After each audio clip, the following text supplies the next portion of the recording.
Okay, now we'll start number 6. In an examination, the ratio of passes to failure was 4:1. तो पास और fail student का ratio 4:1 दिया हुआ है। तो इससे हमको क्या समझ में आ रहा है, हमको मानना है स्टूडेंट कितना पास किया और कितना फेल किया। तो let the number of student, let the number of students pass equal to x and number of students fail equal to y।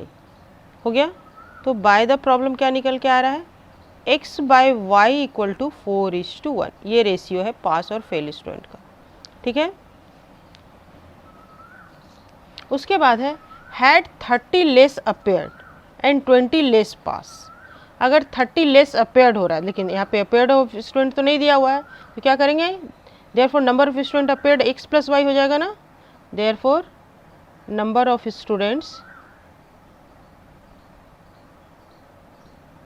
Appeared equal to x plus Y. Again by question और again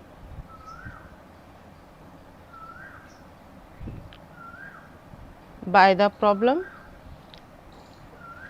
x plus Y से अगर had 30 less appeared minus 30 student appeared हो रहा है and 20 less पास, और पास हो रहा है 20, means by the problem number of student appeared यहाँ पे कर लेते हैं, नंबर ऑफ स्टूडेंट्स अपेयर्ड, ये हो गया। ठीक है। और नंबर ऑफ स्टूडेंट पास कितना हो जाएगा,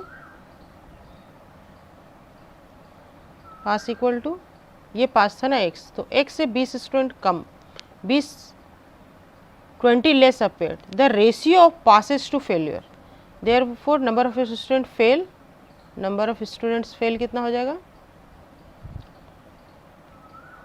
जो अपेयर्ड हुआ है x प्लस वाई माइनस 30 से माइनस कर लेंगे हम लोग x माइनस 20 को, ये हो जाएगा number of student fail, means x plus y minus 30 minus x plus 20। तो ये x और x कैंसिल हो गया, ये हो गया y माइनस 10। ठीक है ना, माइनस 30 प्लस 20 क्या हो गया, y minus 10, number of student fail हो गया। वुड हैव बीन 5:1, देयरफॉर ये पास का नंबर था x माइनस 20 और फेल का नंबर हो गया y माइनस 10। ये रेशियो मेरा निकल के आ रहा है 5:1। Find the number of student who appeared for the exam. अब तो बहुत ही सिंपल हो गया। तो यहाँ से क्या निकल के आया मेरा, x इक्वल टू 4y। ठीक है, इसको 1 नंबर इक्वेशन मान लिए और इसको पहले सॉल्व कर लेते हैं। तो ये हो जाएगा x माइनस 20, नीचे 1 है ना, इक्वल टू 5y माइनस 10, और ये हो जाएगा x minus 20 equal to 5y minus 50। ये 2 नंबर इक्वेशन आ गया। और put the value of 1 in 2, put the value of x from 1 in equation 2, we get 2 में पुट किए वैल्यू को। तो x इक्वल टू हो गया 4y minus 20 equal to 5y minus 50। तो ये 4y को उधर ले जाएंगे और 50 को इधर ले आएंगे। देखो ये प्लस आ जाएगा इधर आके, ये 4y छोटा है, 5y को इधर लाएंगे तो 5y माइनस आ जाएगा, और ये तो बड़ा नंबर है तो हमें इसे बड़े नंबर को पॉजिटिव रखना चाहिए। तो यहाँ पे मेरा ये काम कर सकते हैं, ये 50 को इधर ले आए, माइनस 20 रहने दो, और 5y इधर है ही, और 4y को इधर ले आए तो ये माइनस हो गया। तो क्या हो जाएगा 30 इक्वल टू y और y इक्वल टू 30, और put this value in 1।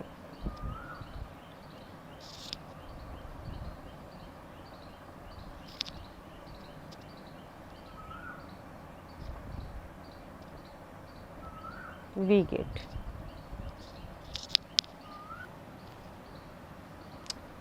x equal to 4y equal to 4 into 30 equal to 4 3 ज़ा 12, 120।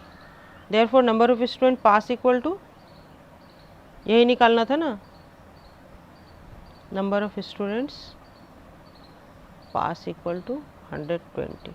ये हो गया आंसर। ठीक है, ओके। नहीं, number of student appeared for the exam नहीं, तो number of student pass equal to 120, appeared for the exam.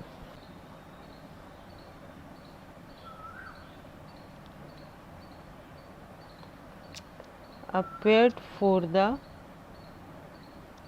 Exam equal to 120 plus y कितना है 30, 30 इक्वल टू 150, ये हो गया आंसर। ठीक है ना? ओके।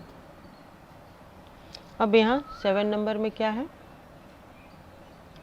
7 नंबर में है A and B both have some pencils if A give 10 pencil to B। ठीक है, A और B कुछ पेंसिल रखता है, तो let number of pencil A have equal to number of pencils A have equal to x and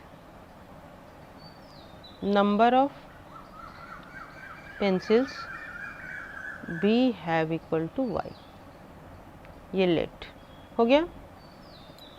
If A gives 10 pencil to B, तो bye the problem क्या हो जा रहा है, A जो है वो 10 पेंसिल B को दे दे रहा है, x माइनस 10 हो गया ना। A gives 10 pencil to B, then B will have twice as many as B। तो B के पास कितना हो जा रहा है, ये y प्लस 10 हो जा रहा है, लेकिन इन दोनों के नंबर के बीच में एक रेशियो तैयार हो रहा है। तो क्या हो जा रहा है, देखो A जब दे रहा है then V will have twice as many as B। A के पास जितना है उसका ये 2 गुना हो जा रहा है। मतलब क्या हो गया, देखो यहाँ पे अच्छे से समझो, ये डबल हो जा रहा है, इससे ये दे दिया ना तो इसके पास कम गया पेंसिल, और ये इसको कुछ दे दिया तो इसका पेंसिल दुगना हो गया इससे। ये 5 है तो ये 10 हो गया, समझ में आया?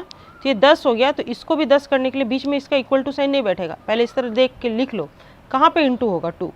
ये पेंसिल दिया इसको, इसके पास पेंसिल बढ़ गया, तो ये जो हो रहा है इसका डबल हो जा रहा है, 2 टाइम्स हो जा रहा है, 2 टाइम्स हो जा रहा है। तो इसको अगर हम 2 टाइम्स कर लेंगे, ये 5 है, नंबर से समझना, ये 5 है तो ये 10 हुआ, तो इसको भी 10 करने के लिए क्या करना होगा, यहाँ पे हमको 2 इंटू करना होगा। जब 2 इंटू कर दिए तो ये इक्वल हो गया। समझ में आया? फिर से एक बार अच्छे से पढ़ो। If A gives 10 pencil to B, A क्या किया, अपना 10 पेंसिल जिसको दे दिया, तो इसके पास से 10 कम गया, और इसके पास जो इसके पास ओरिजिनल पेंसिल था वहाँ से यहाँ से माइनस 10 करेंगे, यहाँ पे प्लस 10 करेंगे। अब इसको पेंसिल देने के बाद इसके पास x माइनस 10 पेंसिल बचा, और पेंसिल लेने के पास इसके पास y प्लस 10 पेंसिल हो गया। अब जो है इन दोनों के पेंसिल के नंबर के बीच में एक रिलेशन है कि ये इसका पेंसिल इससे डबल हो गया, इससे डबल हो गया, तो 2 कहाँ इंटू करेंगे, 2 इंटू करेंगे हम लोग इसमें। ठीक है, then we will have twice as many as B. A के पास जितना था उसका बी को डबल हो गया। And if B gives 10 pencil to A, और ये हो गया by the problem first condition, first condition कर सकते हो, फर्स्ट केस कर सकते हो, और फिर सेकंड कंडीशन। सेकंड कंडीशन क्या है, अगर y दे रहा है 10 पेंसिल a को, तो y से 10 पेंसिल चला गया और x के पास 10 पेंसिल आ गया, तब क्या हो रहा है, and if b gives 10 pencil to a then they will have the same number of pencil. अच्छा, अब दोनों के पास बराबर हो जा रहा है। How many pencil does each have, दोनों के पास कितना पेंसिल है, ये नंबर a1 मान लो, ये नंबर 2 मान लो। तो इसको सॉल्व करते हैं तो क्या होता है, y minus 10 equal to x plus 10। यहाँ से हम y का वैल्यू निकाल लेते हैं, तो क्या हो जाएगा, y equal to x plus ये 10 इधर आके 20 हो गया। इसको थर्ड नंबर इक्वेशन मान लो। ठीक है, और फ्रॉम 1, अब 1 को सॉल्व करते हैं। फ्रॉम 1 को सॉल्व करेंगे तो ये क्या हो जाएगा, ये हो जाएगा twice x minus 20 equal to y plus 10। तो हमको y का वैल्यू मालूम है ना, तो y वैल्यू यहाँ पे पुट कर देते हैं। तो put the value of y in this, इसको अगर 3 मान ले, पहले एक तरफ कर लेते हैं नंबर को, तो twice x minus 20 minus y minus 10 equal to 0, और twice x minus y minus 30 equal to 0। ये 4 नंबर इक्वेशन हो गया। Put the value of y, put the value of y from 3 in 4 we get. ठीक है, 3 से put किए तो twice x है, ये माइनस है, y की जगह पे x प्लस 20 बैठ गया, माइनस 30 इक्वल टू 0 हो गया। तो twice x minus 20 minus 30 equal to 0। Twice x में से एक एक्स गया, एक्स रह गया, माइनस 50 इक्वल टू 0 हो गया, देयरफॉर एक्स इक्वल टू 50 हो गया, मतलब एक्स के पास 50 पेंसिल है। और फिर फ्रॉम 3 कर लो और y का वैल्यू निकाल लो। y इक्वल टू क्या हो जाएगा, x प्लस 20 था तो ये हो जाएगा 50 plus 20 equal to 70, y equal to 70। ठीक है, hence x equal to 50 and y equal to 70, ये हो गया आंसर। ठीक है ना, बहुत ही इजी सवाल है ना, बहुत ही इजी सवाल है। बस थोड़ा सा ये इक्वेशन अगर बन गया तो फिर बहुत ही इजी है, कैलकुलेशन थोड़ा सा ध्यान से कर लो। ओके, तो अब 8 नंबर में देख लिया जाए क्या है। 8 नंबर में है 1250 persons went to see a circus show. अच्छा, इतने आदमी एक सर्कस शो को देखने के लिए गए। ईच एडल्ट पे rupees this much and each child page rupees this much for the admission ticket. तो एडल्ट का टिकट का दाम इतना है और बच्चे का टिकट का दाम इतना है, एक बच्चे का और एक एडल्ट का। Find the number of adult and number of children if the total collection from them amount to rupees this. अगर टोटल कलेक्शन इतना हो रहा है तो कितना एडल्ट और कितना बच्चा गया था देखने, ये निकालने बोला जा रहा है। तो एक एडल्ट का दाम इतना है तो 2 एडल्ट का क्या होगा, मल्टीप्लाई, 10 एडल्ट का क्या होगा, इससे मल्टीप्लाई, है ना। तो अगर नंबर ऑफ एडल्ट हम मान ले और नंबर ऑफ चिल्ड्रन मान ले, let number of adult equal to number of adults equal to x and number of children equal to number of children equal to y. Number of adult equal to x and number of children equal to y. Then by the problem क्या है, दोनों का जोड़, number of person जो देखने गया वो adult और चिल्ड्रन का जोड़ ही होगा ना। By the problem x plus y equal to हो गया मेरा 1250, इसको 1 नंबर इक्वेशन मान लिया। ठीक है, went to see a circus show. और दूसरा कंडीशन क्या हो जाएगा निकल के, ये एडल्ट के नंबर से उसके टिकट का दाम को इंटू अगर करेंगे तो 75x और प्लस 25y, तो मेरा जो टोटल अमाउंट कलेक्ट हुआ वो हो जाएगा 61250, मीन 61,250 रुपीज़। ये हो गया नंबर 2। अब देखो करना क्या है हमको, यहाँ पर अगर हम इसको इक्वल करना चाहे कोफिशिएंट इक्वल मल्टीप्लाई करके, या तो इसको हमको 75 से इंटू करना होगा x को इक्वल करने के लिए, या फिर 25 से इंटू करना होगा y को इक्वल करने के लिए। तो ये नंबर बहुत बड़ा है ना, तो इसको इंटू करने में प्रॉब्लम आएगा। और अगर हम सब्सटीट्यूशन मेथड भी करें, मतलब x इक्वल टू मान लो दिस माइनस वाई कर ले, तो यहाँ भी x के जगह पे ये बैठाएंगे तो इससे 75 से इसको इंटू ही करना पड़ेगा। और क्रॉस मल्टीप्लिकेशन मेथड में तो क्रॉस मल्टीप्लिकेशन में तो करना ही पड़ता है मल्टीप्लिकेशन। तो यहाँ पे क्या करेंगे, इसको अगर हम डिवाइड कर दें, देखो डिवाइड करके भी हम छोटा कर सकते हैं। Dividing equation 2 by 25, dividing equation 2 by 25 we get, ये 3 बार में हो जाएगा 3x plus y equal to, अब 61250 को डिवाइड कर लेते हैं, 61250 को हम डिवाइड कर लेते हैं 25 से, 25 2 ज़ा 51, तो 100, फिर 1 2 और 5 125 और 0 से 0 बार में चला गया 2450 हो गया। तो ये हो जाएगा 2450, ये हो जाएगा इक्वेशन नंबर 3। ठीक है ना, तो अब तो कोई मल्टीप्लिकेशन करने की ज़रूरत है नहीं, दोनों में y आ गया है, तो हम लोग कर लेते हैं सब्ट्रैक्टिंग इक्वेशन 1 एंड 3।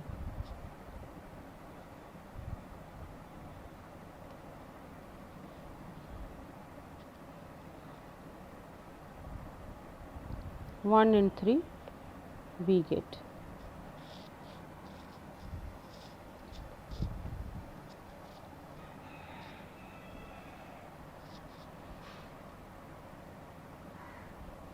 तो 1 एंड 3 वी गेट, तो क्या हो जाएगा, x प्लस 3 वाले को पहले लिख लेते हैं, 3x plus y equal to 2450, और ये हो जाएगा x plus y equal to 1250। तो माइनस करेंगे तो सबका साइन चेंज हो जाएगा, तो ये कैंसिल हो जाएगा, 3x minus x 2x equal to 0 0 4 minus 2 2 and 1। तो 2x इक्वल टू निकल के आ रहा है मेरा 1200, ठीक है ना। तो x इक्वल टू क्या हो जाएगा 1200/2 मीन्स 600। तो x इक्वल टू निकल के आ गया 600। तो फिर from one we get x equal to 600 plus y equal to 1250। तो y equal to 1250 minus 600 equal to 0 5 12 minus 6 6, y equal to 650। तो hence number of adult equal to number of adults equal to x था, ये 600 हो गया, and number of children equal to number of children equal to 650। ये हो गया answer, ठीक है। ओके, और अब number 9, 2 circles A and B are sold for rupees this। 2 articles A and B are sold for rupees this, making 5% profit on A and 7% profit on B।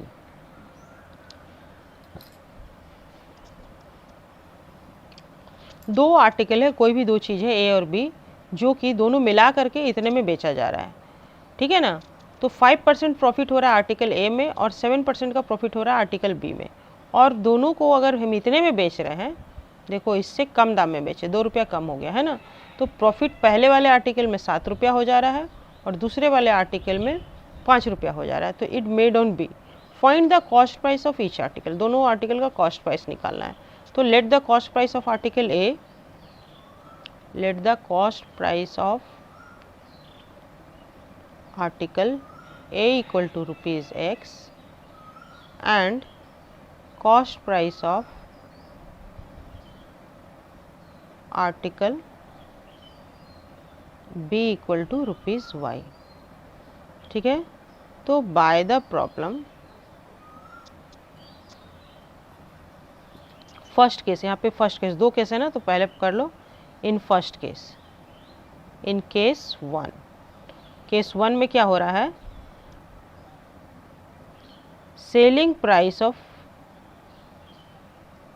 Article A equal to हो जा रहा है x plus profit हो रहा है, लेकिन दोनों में यहाँ पे 5% का प्रॉफिट हो रहा है, x प्लस 5% ऑफ x। तो ये हो जाएगा क्या, x plus 5/100 of x equal to 100 LCM ले लिए, तो ये हो जाएगा 105x, ठीक है। और selling price of article B equal to है y प्लस, यहाँ पे 7% का प्रॉफिट हो रहा है फर्स्ट केस में, तो 7/100 x डायरेक्ट कर लिए इसको हम, तो ये हो जाएगा 100 107y, ठीक है ना। यहाँ y प्लस 7% ऑफ y हो जाएगा, ठीक है ना। और फिर इन केस 2, इन केस 2 क्या हो जाएगा, selling price of article A, selling price of article A equal to x plus 7% of x equal to x plus 7/100x equal to 107x। और selling price of article B, article B equal to y plus 5% of y है, तो ये हो जाएगा 100 और 105y यहाँ पर। तो इस केस में क्या हो जा रहा है, इन केस 1, इन केस 1 ये दोनों जुट के कितना हो जा रहा है, 105x/100 plus 107y/100 equal to ये हो जा रहा है 1167, और इसको लिख सकते हैं 105x plus 107y equal to 1167 पे 00, ये 1 नंबर इक्वेशन हो गया। और in case 2, in case 2, case 2 में ये दोनों जुट के कितना हो रहा है, केस 2 में भी देखो वही नंबर है, लेकिन ये क्या हो जा रहा है 107x हो जा रहा है, यहाँ पे 107 x by 100 plus 105 y by 100 equal to यहाँ पे 2 रुपया कम हो जा रहा है, 1165 आ जा रहा है। समझ में आया ना? ये हम दोनों का कॉस्ट प्राइस मान लिए। तो सेलिंग प्राइस उसका 5% प्रॉफिट हो रहा है आर्टिकल 1 में, तो ये इतना आया। Selling price of article B 7% का प्रॉफिट हो रहा है, तो ये इतना आया। तो ये दोनों को जोड़ करके हम पहला केस में इतना में बेच रहे हैं, और सेकंड केस में क्या हो रहा है, आर्टिकल ए में 7% का प्रॉफिट हो रहा है और आर्टिकल बी में 5% का प्रॉफिट हो रहा है, लेकिन ये दोनों को मिला के हम इतने में बेच रहे हैं 1165 में। तो यहाँ से क्या आ जाएगा, 107x plus 105y equal to 1165, और ये इससे इंटू होकर 00 हो जाएगा। ठीक है, दोनों का एलसीएम तो 100 ही आएगा ना, 100 ही है दोनों के बेस में। तो ये मेरा 2 नंबर इक्वेशन हो गया। अब देखो नंबर सेम ही है, तो इसको क्या कर लेंगे, एक बार दोनों को ऐड कर लेते हैं और एक बार दोनों को माइनस कर लेते हैं। ठीक है, adding equation 1 and 2, adding equation 1 and 2 we get. हम लोग ऐसा क्यों किए, क्योंकि देखो और कुछ भी मेथड करने से हमको बहुत बड़े नंबर से इंटू करना पड़ेगा, तो ये सब नंबर से बहुत बड़ा बड़ा हो जाएगा, तो हमको इसको छोटा करना है। और देखो नंबर भी कितना खूबसूरत है, तो जब ऐड करेंगे तो 105x plus 107y equal to 116700 है, और ये फिर 107x plus 105y equal to 116500 आएगा। तो ऐड करने पे क्या आ जाएगा, 0 प्लस 0 और 7 8 9 10 to 12 2 1 in hand 6 6 12 and 13 3 1 in hand 1 1 2 and 3 and 1 1 2, ये y हो जाएगा। और ये फिर 7 प्लस 5 12 2 1 in hand 1 और 1 1 2, और ये भी वही नंबर आ जाएगा, 105 and 7 है, तो ये भी 212x आ गया। ठीक है, तो अब देखो इस 212 से इसको डिवाइड करते हैं, therefore x plus y equal to 233200 को हम लोग डिवाइड करते हैं 212 से, तो एक बार में 212 गया, और यहाँ से बचेगा कितना 1, यहाँ से बचेगा 2 और ये 2 उतरा, फिर एक बार में 212 चला गया ना, तो अब 2 0 यहाँ पे बैठ जाएगा, इक्वल टू 1100 आ जाएगा। इसको थर्ड नंबर इक्वेशन कर लो। और फिर adding equation, subtracting equation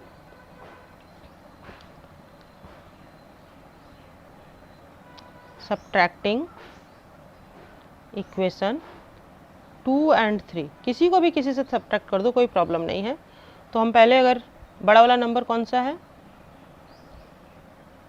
2 and 3 नहीं, 1 एंड 2 है ना, 1 एंड 2 बड़ा वाला नंबर क्या है, 6 7, इसी को ले लेते हैं, 105x plus 107y equal to 116700, और फिर ये है 107x plus 105y equal to 116500, और इसको माइनस कर दिए, तो यहाँ कितना बच जाएगा, यहाँ पे माइनस 2x हो जाएगा और यहाँ पे प्लस 2y हो जाएगा, इक्वल टू हो जाएगा क्या, 002 200 हो गया। तो अब डिवाइडिंग बाय 2 कर लेते हैं, डिवाइडिंग बाय 2 वी गेट, तो क्या हो जाएगा, ये minus x plus y equal to 200, ये हो गया मेरा 4 नंबर इक्वेशन। ठीक है ना, तो अब ये 3 और 4 को हम लोग सॉल्व करते हैं। 3 नंबर इक्वेशन क्या था मेरा, x plus y equal to 1100, और 4 नंबर इक्वेशन क्या है, minus x plus y equal to 200। ठीक है, तो इसको ऐड कर लें तो ये कट जाएगा, तो 2y इक्वल टू कितना हो जाएगा, 1300। इसको डिवाइडिंग बाय 2 किए तो ये भी 100 हो गया ना, ये 100 हो गया, तो ये 100 हुआ, तो ये 1200 आ गया। ठीक है, तो हम लोग क्या कर रहे हैं यहाँ पे, adding equation 3 and 4, adding equation 3 and 4 we get, तो ये 2y इक्वल टू इतना हो गया, तो y equal to 1200 by 2 equal to ये 600, y इक्वल टू हो गया 600। और फिर किसी एक में पुट कर ले तो फ्रॉम 3 क्या करेंगे हम लोग, from 3 x plus y equal to 1100 था, तो x plus y equal to 600 equal to 1100 हो गया, तो x इक्वल टू 1100 माइनस 600 हो गया, तो इक्वल टू हो गया कितना 500, x इक्वल टू 500। तो हेंस क्या था, cost price of each article ना, cost price of article A equal to A X था 500 rupees 500 and cost price of article B equal to rupees 600। ये हो गया आंसर, ठीक है, ओके। और अब लास्ट नंबर सवाल 10 नंबर इस एक्सरसाइज का कर लेते हैं। ये बहुत ही इजी है। Pooja and Ritu can do a piece of work in 17 whole 1/7 days. ठीक है, एक काम को दोनों मिलके इतने दिन में करती है। If 1 day work of Puja be 3/4 of 1 day work of Ritu. अच्छा, find how many days each will do the work alone. Okay, अकेले दोनों उस काम को कितने दिन में करेगी। तो अगर हम मान लेते हैं वो एक एक्स जो निकालने बोला जा रहा है उसी को हम लोग मान लेते हैं। तो let Pooja will do the work in X day. Let Pooja alone do the work in X days. ठीक है, ये X दिन में वो काम को अकेले कर रही है।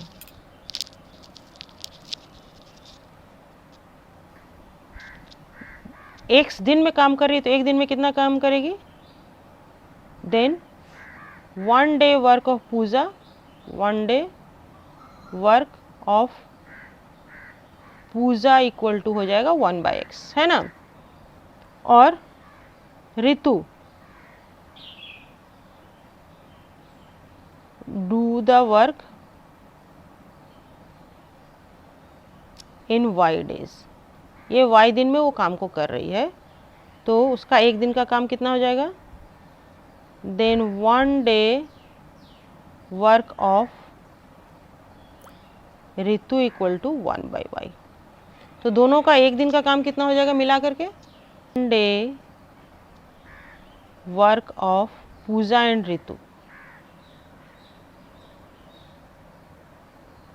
Pooja and Ritu equal to 1/x plus 1/y। और ये किसके बराबर हो जाएगा, ये इतने दिन में टोटल काम कर रही है ना। तो Puja and Ritu total work do in 1, यहाँ पे करते हैं Puja and Ritu do the whole work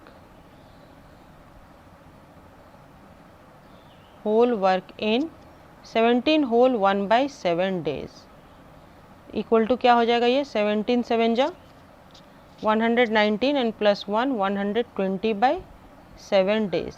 इतने दिन में वो लोग पूरा काम करती है। Therefore Pooja and Ritu 1 day work equal to क्या हो जाएगा 7/120। ये ना, ये हुआ बाय द प्रॉब्लम से हुआ मेरा, ठीक है। हेंस क्या निकल के आया 1/x plus 1/y equal to 7/120। ये एक नंबर इक्वेशन आया। और फिर क्वेश्चन में क्या दिया हुआ, if 1 day work of Pooja, 1 day work of Pooja a 1/x था, b 3/4 is equal to 3/4 of 1 day work of Ritu, 1 day work of Ritu ये है। तो ये निकल के आया मेरा 2 नंबर इक्वेशन। तो from 1 and 2 we get 1/x हो गया 3/4y और इक्वल टू प्लस 1/y, तो 1/y है ही इक्वल टू 7/120। तो यहाँ से अगर हम 4y एलसीएम ले लिए तो ये तो 3 रह जाएगा और ऊपर हो जाएगा 4 इक्वल टू 7/120। और क्या कर सकते हैं 7/4y इक्वल टू 7/120। तो 7 7 कैंसिल हो गया। देयरफॉर 4y इक्वल टू 120 और y इक्वल टू 120/4, 4 3 12 30। और फिर फ्रॉम टू हम क्या कर सकते हैं, 1/x इक्वल टू था 3/4 और y के जगह पे हम बैठा देंगे 30, है ना, इंटू 30। तो यहाँ से x कितना निकल के आ जाएगा, x निकल के आ जाएगा ये 3 10 जा 30 हो गया इक्वल टू 1/40 हो गया। 1/x इक्वल टू 1/40, तो x इक्वल टू 40 हो गया, ठीक ना। तो how many days each will do work alone, यही निकालने वाला बोला गया था। तो Puja do work alone equal to